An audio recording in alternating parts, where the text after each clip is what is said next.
สวั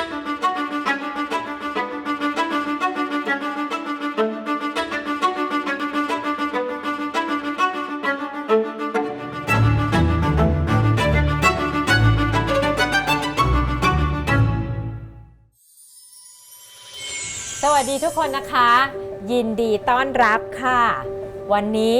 เราจะมาเรียนทำอาหารกันแต่ว่าในเมื่อเราเป็นคนไทยนะคะฐานเราควรจะทำเครื่องแกงไทยวันนี้จะสมมุติว่าทุกคนยังไม่รู้อะไรเลยเพื่อปรับพื้นฐานให้ทุกคนเท่ากันก่อนนะคะเวลาเราเรียนเนี่ยเราจะไปพร้อมๆกันจะไม่มีใครนำใครไม่ทันยกมือนะคะว่าวันนี้ดิฉันเอาครูก๊อฟมาช่วยด้วยแล้วเดี๋ยวเราจะวิ่งรอบๆใครสงสัยอะไรถามได้เลย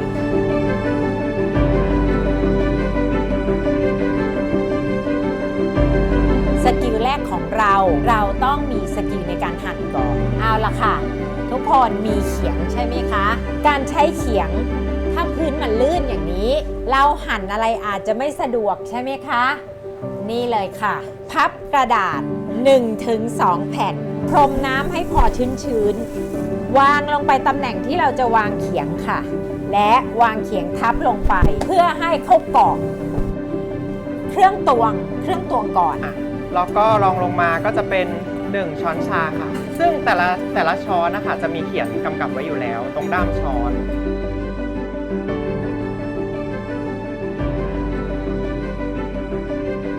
เครื่องแกงในวันนี้เราจะมาหั่นเครื่องแกงก่อนตะไคร้ข่าผิวมะกรูดก่อนเลย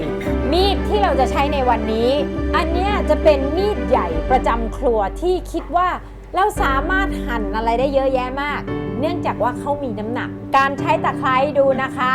ตัดด้านบนทิ้งก่อนและกันเกะกะก็ตัดด้าน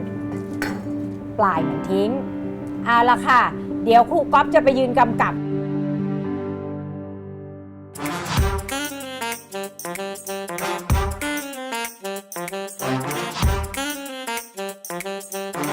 ถ้าหั่นได้ประมาณนี้ทุกคนจะสบายนะจะตำสบายนะมันจะขมแต่ถ้าไม่ค่อยชินกับมีดก็จะใช้แค่กลิ่นที่ตรงเปลือกเก่งมากค่ะ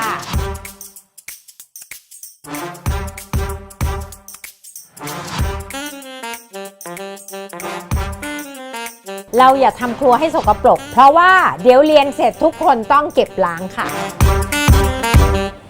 กะละมังที่บ้านเราจะขนาดไหนก็ได้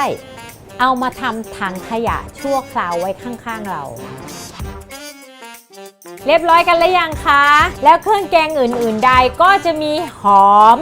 มีกระเทียมมีกะปิพริกไทยเหล่านี้นะคะเดี๋ยวเวลาเราทำเนี่ยเรามารวมตัวกันค่ะ